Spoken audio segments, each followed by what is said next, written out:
Hello, in this video I'm going to show you the basics of using iMovie, which is a video editing program for your computer. Upon first launch of iMovie, this will be the first screen you will see to start a new project. And so if I come up here and click the Create button, I'll be provided with two choices, either a movie or a trailer. For our purposes today, we will be doing a movie.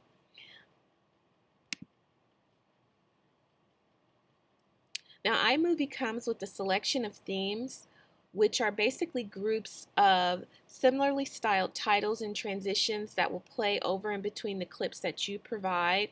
All the music and the formatting and the effects are already pre-selected, so you're just providing your footage. And this is a great way to start, especially just learning iMovie, and you can see they have a lot of choices in here. And the nice thing is, if you want to preview any of these, you can simply click the preview button that's provided with each one. So we're going to use, for our purposes today, the simple theme, and I'm going to hit create, and I'm going to give this a title.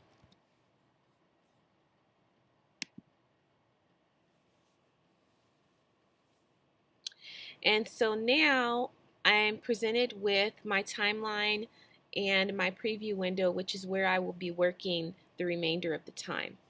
So before we get started, I want to show you around a little bit in iMovie so you can be familiar with the different areas of this program. So let's start first with our libraries. And in the top left here, you have several of your libraries that go all the way down here to the bottom. And so if we start up at the top, the first item is our iPhoto library. And the nice thing about Apple programs is that they communicate with one another.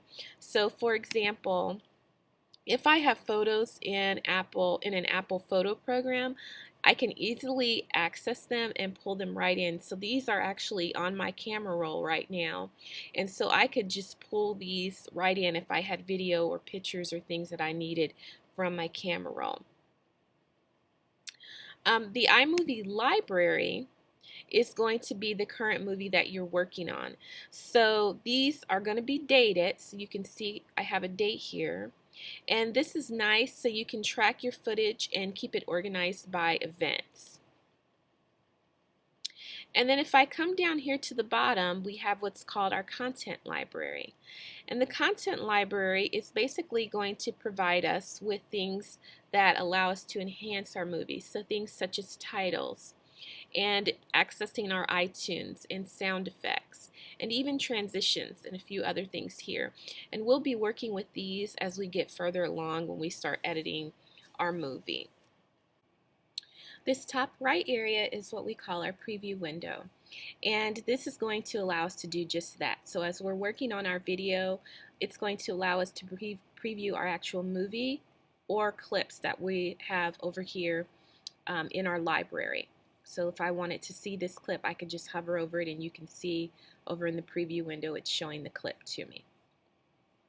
And then this large area down here in the bottom is what we call the timeline, and this is where all the editing will take place. So let me show you first how to select portions of a clip and bring it into the timeline. And so I'm going to start by placing my cursor on the clip that I am going to be bringing into my timeline. And you'll notice that I have a yellow bounding box around this clip, and this serves as somewhat of a trimmer to allow me to tell the program what portion of the clip I would like to use. So if I place my pointer right on the edge of this box, I can click and I can drag, and you can see that now this entire clip is not included. And so then if I were to drag this down to my timeline, it would only include this portion of the clip. For our purposes, we're going to use the entire clip, and then I'm just going to drag and drop it into the timeline.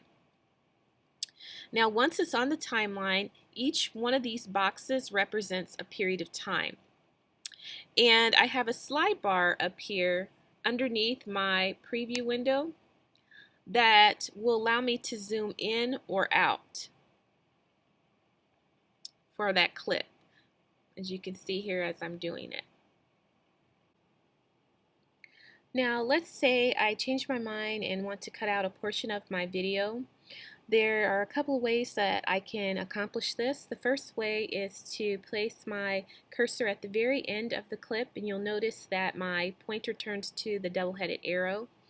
And so now I can trim it by dragging in, or I can extend the clip by dragging it out. So that's one way for me to trim. Another way, let's say I need to slice maybe in the middle of the clip. So now it's not the end that I want to trim off, but it's somewhere in the middle.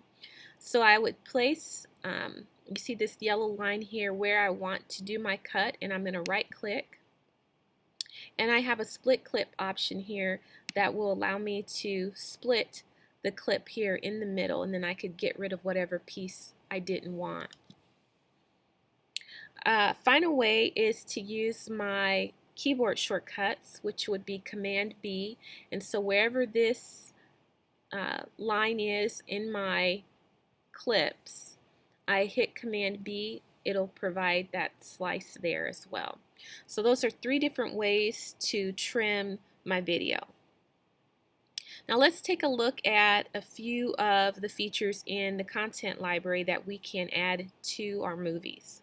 So over here, I showed you these earlier briefly. We have things like transitions and titles and so forth. So let's take a look at the titles to start. Now, because this was a theme, it already had included the titles for us. But let's say that I wanted to do a different title. This is where I would come. And iMovie gives me a variety of animated titles, and I'm just hovering over these so you can see them in the preview window what they're going to do. And some of them are pretty cool. Okay. And so these work just like the clips, so I can actually just drag and drop these right onto the timeline. So let's say I wanted to do an ending title. So all I have to do is just drag this and drop this down here, and you'll notice I have a purple bar. That's to indicate the title. And then just like my other clips, if I want to designate when the title shows up, when it starts, when it ends, I can trim this as well by just dragging from the end. So we're just only going to have this title show up at the very end here. And then if I want to edit it, because I want to give it an ending title, all I have to do is click on this purple bar and come up here in my preview window, and we'll just say the end. Okay. And so now this will show up the entirety of this clip because I have it extended that far. Okay. Some other things that I have over here, this maps and background. These can come in handy if, let's say, maybe you want to add a clip, just a black with a black background, so that you could drag a title onto a black background rather than having the title sit on top of your footage. And so what I can do is I can come over here and choose the maps and the backgrounds, and we're going to get our scrubber all the way to the beginning of our movie. And so over here you see I have lots of backgrounds that I can choose from. So I'm going to do this underwater. That's kind of fitting. And I'm going to drag this down.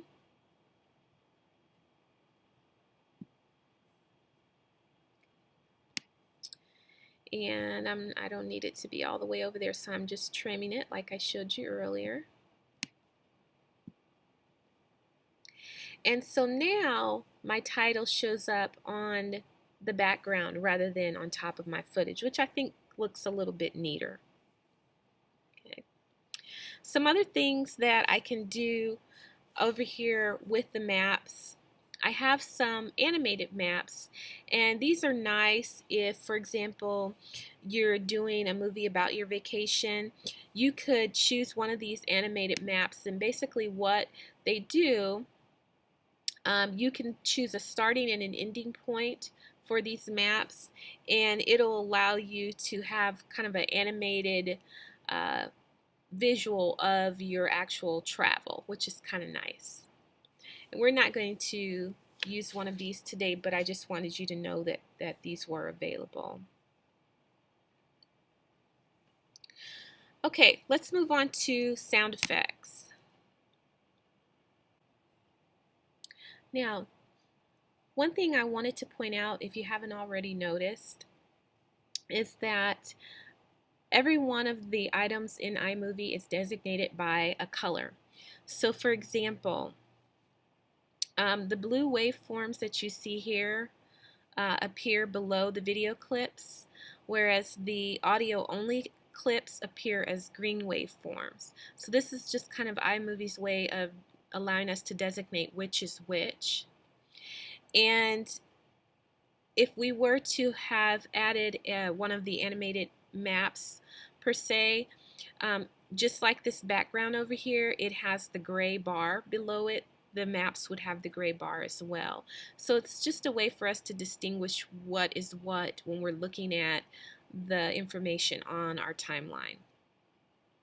So we've got our audio on here, and I know this is a little difficult to see, but there is a little dot right here, and if you'll notice by my pointer kind of turns to a double arrow, and there's a little dot there, and what this dot is going to allow us to do is to add a fade in or fade out kind of quality to our audio, and this dot is attached to this line that kind of runs the middle of the waveform here.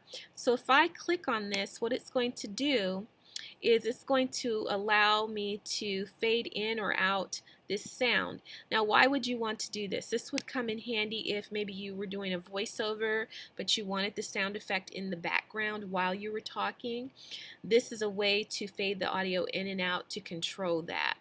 And this, you will see this with any of the audio sounds. So I'm going to pull this all the way back over here so this is back to normal.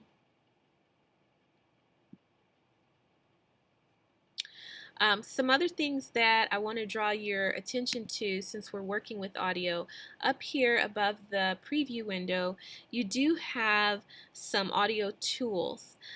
This first one obviously is pretty self-explanatory, the little speaker button. This is where we can control the volume of our sound. So maybe if it's a little too loud, again, if you were doing that voiceover and you needed to turn things down a little bit, you could control that up here. If you wanted to lower the volume of the other clips, you could check this, and it would make the other clips the sound be a lot lower than the sound of the clip that you're working with. So these are just some additional tools up here for you to use. And then you also have the noise reduction button, and this will get rid of your background noise and allow you to change the equalizer to have a flat sound. You can add things like a bass boost, some other things here that we won't work with today, but I just wanted you to see them. Now I'd like to show you a few other quick things in regards to how to change the speed of your clips, and also how to remove items off of your timeline that you might no longer need. So let's start with changing the speed of your clips. So let's say that this clip moved a little bit faster than I would like, or maybe it's a little too slow. I can come over here and select the clip I want to work with, and then right click, and I have a menu option called Show Speed Editor. And once I turn that on, two things are going to happen. The first thing is I'm going to get an extra bar across the top of my clip that has a little circle at the end, and by dragging this circle I can either slow down or speed up my clip. The other thing that you're going to notice, in the middle of my clip you'll see one of two images. Right now I have a turtle, which is to indicate that I've slowed down my footage. If I were to speed this up by dragging this to the left, you would eventually see that turtle turn into a rabbit. And so I'll show you here. Okay, so now you'll see that instead of the turtle, I have the rabbit. And this is just iMovie's way of letting you know, hey, you've increased the speed of this clip more than what the normal speed was. Now let's say that there was a clip on my timeline that I no longer needed. And so all I would have to do is simply select the clip that I no longer needed and right click, and I have a delete option here. And then that clip would be gone. And that's how I can remove anything off of my timeline that I'm no longer needing. Now, iMovie automatically will save all your changes as you work on your movie, which means you never have to worry about saving manually. And you can also undo all of your changes up to the last time you opened iMovie by just choosing Edit and Undo up here. Now, once your project is complete, you have a few options. And if I come up here to my Share button, it will show all those different choices. One of the choices is the iMovie Theater, which is probably the most ideal choice because it will allow you to play straight from your Apple TV. The email is not a good option simply because the file is generally going to be too large, so this could pose a problem for you. And then the most versatile option is going to be to just share to a file. And basically what it will do is it will create a movie file for you, and then you could work with it however you wish. And then you can see there are some other choices in here as well. So I'm going to show you to share to the theater what it'll look like. And so now what will happen is once this is done creating, you would be able to display this via the Apple TV.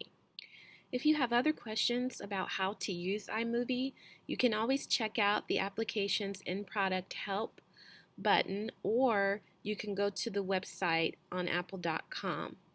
Thanks for watching.